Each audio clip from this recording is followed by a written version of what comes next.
Halo, halo, apa kabar Anda semua?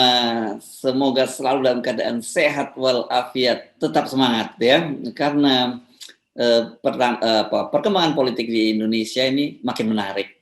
Dan pagi ini rencananya ketika kita bicara ini memang belum berlangsung ya, pertemuan antara AHY dengan Anies Baswedan. Dan ini pasti banyak orang yang menunggu-nunggu karena setelah Nasdem kemarin mendeklarasikan kan ditunggu-tunggu ini bagaimana kelanjutannya dengan Demokrat gitu ya. Dan saya kira justru yang krusialnya di sini ya. Kalau PKS meskipun kita tidak terlampau mengecilkan, tapi relatif akan lebih mulus lah perkiraannya gitu ya, Bung Rocky.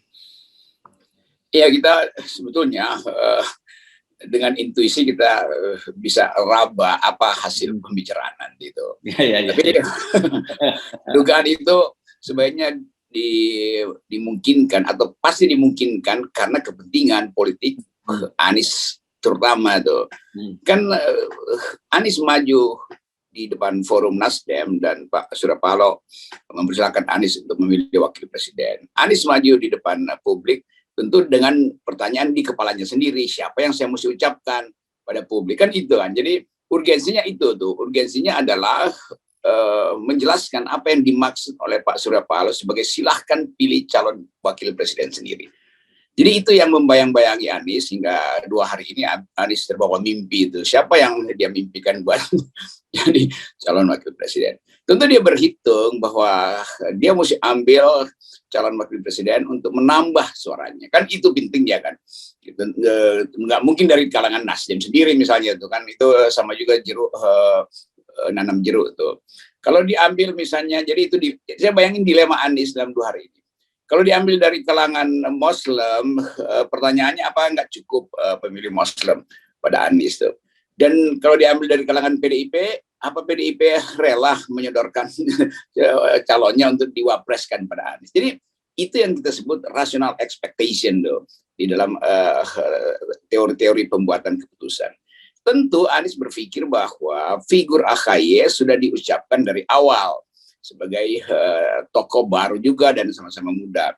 Tinggal menghitung, berarti Anies memerlukan wilayah dari masyarakat sipil yang masih ada unsur militernya tuh, AHY dicitrakan itu. Anies mesti ambil wilayah dari, kalau dia pilih AHY sebagai intelektual lah, itu juga redundant karena Anies sendiri udah intelektual, jadi nggak nambah apa-apa tuh. Tapi ada nuansa dukungan pada AHY karena orang tetap merasa bahwa harus ada bagian militer yang masuk dalam aura kepemimpinan Anies itu intinya. Tentu dia nggak mungkin ambil Andika tuh karena agak riskan sebetulnya kedudukan Anies kalau menggandeng Andika tuh. Kontroversinya lebih banyak misalnya tuh. Jadi Anies berpikir sebagai seorang pembuat keputusan yang harus menduga kira-kira arah pemerintahan ke depan seperti apa. Nah, karena itu Anies cepat-cepat pergi ke Demokrat. Dan kita mesti ingat juga bahwa Demokrat lah yang pertama kali memberi semacam perlindungan etik pada Anies. Itu dengan Pak SBY turun gunung, kan itu maksudnya buat melindungi Anies. Jangan sampai dikriminalkan demi 2 calon yang diusulkan oleh Presiden secara implisit. Tapi saya kira kalau ke Demokrat itu bukan semata-mata soal wakil ya, tapi soal yang selalu kita tentang terus ya, ini soal ambang batas pencalonan ya, atau PT 20% itu. Mau nggak mau kan sekarang pasti dalam kalkulasi Anies ya, dia mesti pragmatis bahwa realitasnya hari ini dia pasti mendapatkan dukungan dari 20% itu, dan itu pilihannya pada Demokrat dan kemudian ditambah lagi dengan PKS. Gitu kayak yang tersedia kira-kira itu sementara ini kan. Ya, itu yang hitungan untuk mengakali hambatan ya. Anies berpikir begitu tuh, bahwa ya saya nggak mungkin dapat 20% Nasdem dan ditugaskan oleh Pak Surya supaya cari wakil yang juga bisa memenuhi kuota 20%. Jadi itu betul tadi, itu secara pragmatis begitu. Tapi juga kita ingat bahwa Demokrat juga menolak 20% tuh. Yang memang orang kontroversial itu Pak SBY dulu bikin begituan, enggak. Dulu Pak SBY hanya memutuskan threshold itu karena sudah menghitung bahwa PDIP, partai yang berkuasa waktu itu, menginginkan 25%. Jadi kalau kita lihat sejarahnya memang itu udah selesai.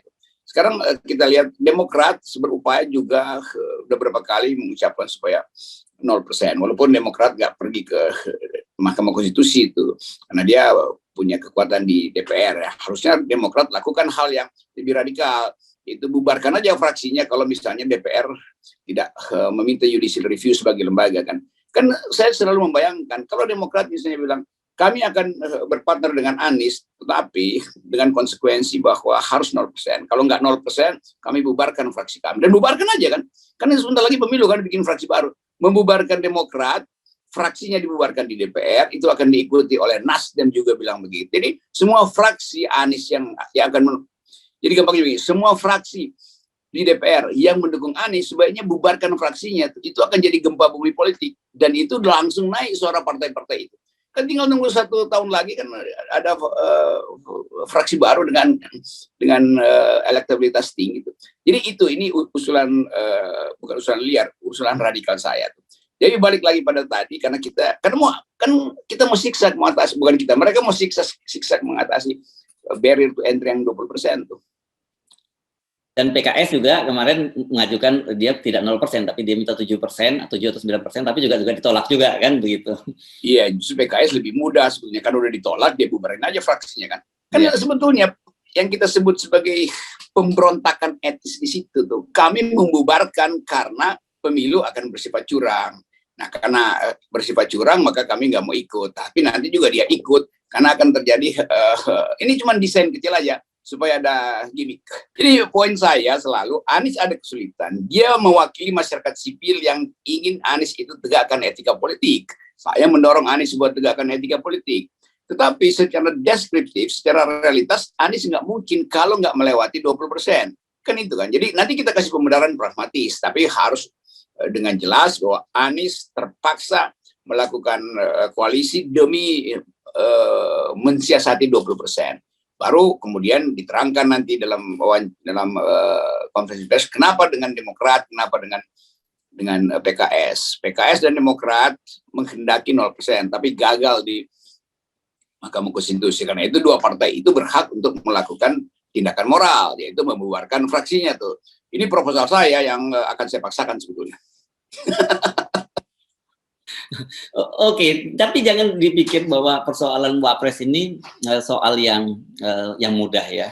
Satu tentu saja ada kalkulasi elektabilitas, tentu dari sisi Anies dan timnya, tapi juga ada sisi-sisi yang dari sisi kepentingan partai itu sangat penting. Katakanlah Demokrat, begitu dia mengusung Anies dan AHY yang menjadi wakilnya, pasti dia juga yang akan dapat yang kita sebut sebagai kotel efek ya, libasan ekor jas. Gitu ya, begitu. Sementara kalau PKS saya hitung-hitung, makanya mereka kelihatannya nggak ngotot walaupun mengajukan 5 nama, tapi otomatis mereka begitu mengusung nama Anies pun juga mereka udah langsung dapat kotel efeknya tadi. Gitu. Ya mungkin sementara bukan cocktail tapi cocktail, jadi efek efek pestanya dulu. Campur sama koktailnya dulu, campur. Ya, dan dicampur jadi cocktail. Kalau cocktail, memang semua orang menginginkan ada cocktail efek ekor jas itu. Tapi lebih dari itu kita mau lihat bahwa tentu Demokrat juga pasang gengsi karena Demokrat lebih tinggi elektabilitasnya dibandingkan Nasdem sebagai partai ya. Tetapi Anies secara personal diambil duluan oleh Nasdem tuh. Kan kesulitan Demokrat nggak mungkin dia bilang dia duluan tuh karena ada AHY yang pimpinan partai. Tapi itu akan bisa diselesaikan nanti jam 9 oleh dua anak muda ini yang punya kemampuan untuk negosiasi secara rasional. Kira-kira begitu tuh. Dan kalau itu terjadi, itu udah selesai, pemilu udah selesai sebetulnya kan. Kalau Anies bilang saya bersama AHY, itu pemilu udah selesai tuh. Ya kan Pak SBY pasti turun gunung, PKS pasti akan dukung dan semua orang merasa udah kita aklamasi aja. Ya.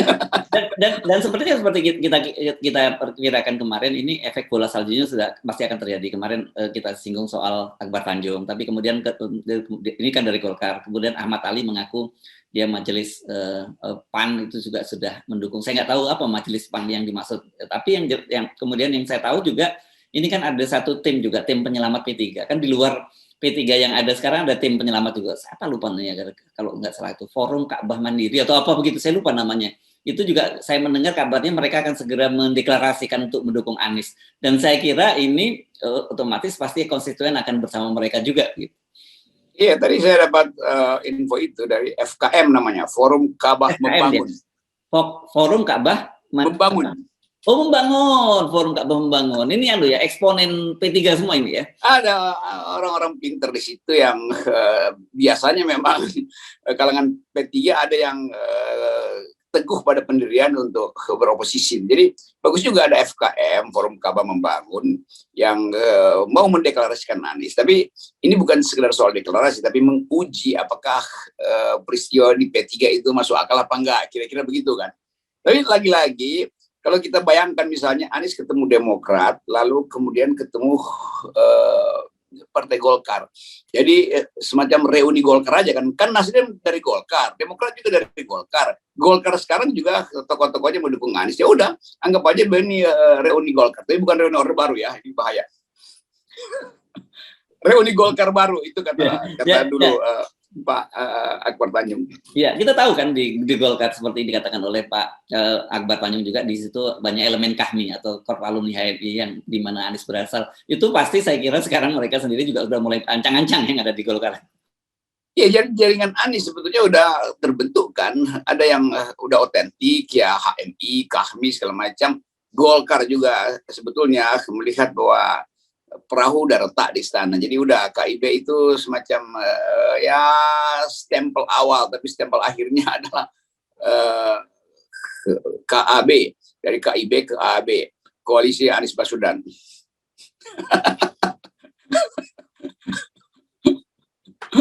Jadi Anda kan tidak akan melihat ada satu hal yang katakanlah yang dramatis yang kemudian mengalami deadlock itu pertemuan antara AHY dengan Anies nanti.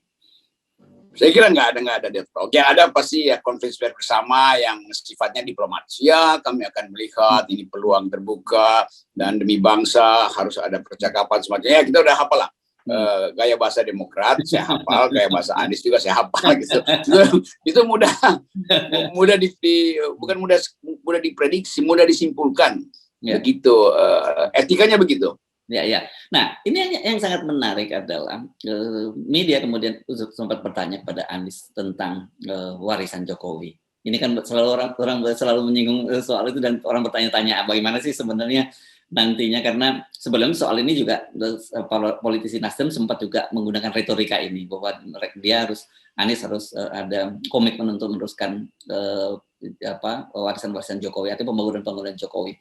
Nah, sementara Anies menjawabnya dengan sangat diplomatis, yang dia menyebutnya bahwa continuity and change. Jadi ada kelanjutan tapi ada juga perubahan. Bagaimana Anda menafsirkan statement ini dan bagaimana kira-kira apa yang akan terjadi?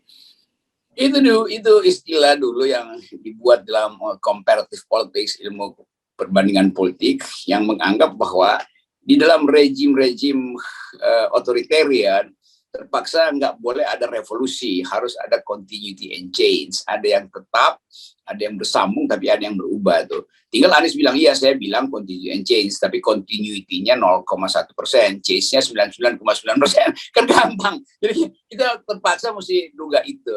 Karena Anies nggak mungkin bilang, saya akan batalkan, ya nggak mungkin juga. Ada hal-hal bagus yang ditinggalkan oleh Pak Jokowi pas itu. Tapi mungkin dalam presentasinya, continuity-nya tinggal segitu, 0, yang lebih adalah keinginan Anies untuk memperlihatkan bahwa ada kontras, terutama kontras etis gitu dalam pemerintahan tuh. Jadi sebetulnya kalau soal continuity-nya ya jalan tol yang udah tinggal 10 meter ya terusin aja kan, masa dihentikan tuh. Jadi begitu IKN yang belum dimulai ya sebaiknya dihentikan kan, mumpung belum dimulai kan. Jadi begitu cara melihat paradigma continuity and change. Oke, ini diplomasi. Saya kira mungkin nanti akan lebih tegas lagi kalau dia sudah masuk ke pemilu ya, sudah resmi diusung oleh presiden. Saya kira dia akan pemilu jelas, dan kita jadi teringatkan apa yang terjadi di Jakarta pada waktu soal reklamasi. Ya, reklamasi itu kan itu bagian itu warisan Jokowi juga, yang kemudian dengan tegas Anies dan Sandi pada waktu itu berani membatalkan. Walaupun sekarang pertempuran hukumnya juga menyebabkan banyak juga yang berhasil menggagalkan program Anies di situ. Kayak kita lihat kalau Anies lagi bicara, lihat di belakang kepalanya tuh lagi berpikir apa dia. Matanya Anies lagi melirik ke mana tuh? kalau dia mengucapkan hal-hal yang menyangkut perbandingan dengan Pak Jokowi. Tapi sekali lagi sebagai politisi tentu Anies tahu cara memilih kalimat, dan itu ya hal yang kita rayakan aja kan. Setiap leader itu dia tahu gimmick yang tepat gitu. Dan bagi publik tentu tahu bahwa Anies terpaksa mesti bilang begitu tuh kan, itu bahasa basinya tuh. Mereka yang mengerti politik tahu apa sebetulnya arah Anies. Buat saya nggak ada basa-basi, dia pasti akan lakukan hal yang terbalik. Sebab sedikit aja Anies kasih kesan bahwa dia continuity lebih penting, wah udah elektabilitasnya discontinue nanti.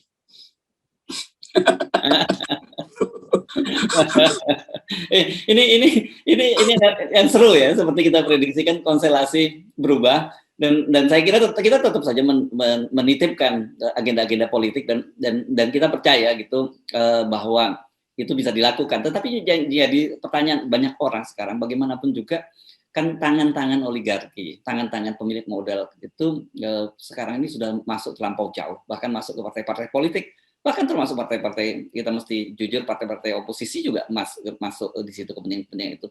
Apakah kita bisa berharap terlalu banyak dalam situasi politik semacam itu, katakanlah walaupun figurnya itu dicitrakan bukan bagian dari oligarki seperti Anies?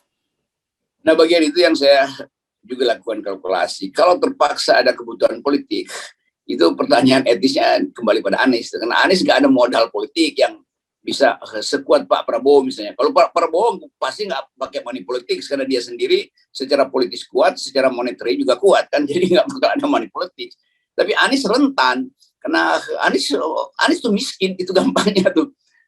Demokrat juga begitu kan. Demokrat bukan partai yang mewah sebetulnya tuh, dan masih banyak orang yang melihat Demokrat dulu banyak yang ditangkap korupsi. Tentu Demokrat hati-hati dalam soal itu tuh. Nah, elektabilitas Demokrat naik justru karena kepemimpinan AHY, bukan karena kasakusuk uang tuh. Demikian juga PKS. PKS juga bahkan mewajibkan setiap orang untuk membiayai dirinya sendiri. Jadi ini kesulitannya, yaitu dasar sumbangannya apa nanti. Lain kalau kita udah punya semacam undang-undang pembiayaan partai politik, nah itu lebih terbuka. Jadi tetap keperluan kita, FNN saya terutama, memantau apakah Anies masuk dalam jebakan money politics. Kalau itu ya udah, kita bye-bye juga, pada kita discontinue pada Anies, walaupun dia mau continue to and change. Tapi kemarin kita singgung ya, ada suatu peristiwa di Jawa Tengah, yang kepala desa itu, yang kepala desa katanya ini sepupunya Gus Mahasin atau siapa namanya, dan dia memenangkan pilkades, bukan pilkada ya, ini melawan politik uang, dan kemudian rakyat merayakan dengan duit orang apa aja, duit orang apa aja. Coba kita tonton sebentar ya, videonya ini menarik ini, Bung. Oke.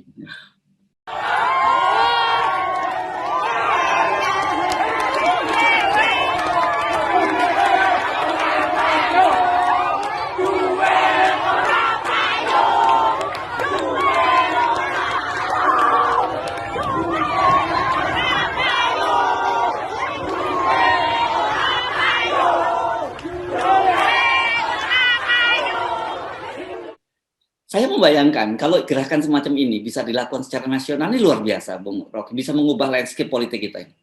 Saya kira itu yang kita dorong dari awal kan. Anies lakukan aja. Anies bilang saya akan berkampanye mengikuti kampanye kepala desa yang menang tanpa uang di sana. Kenapa 5.000 atau 10.000 atau 170.000 desa di Indonesia nggak bisa ikuti itu? Kan bisa kan?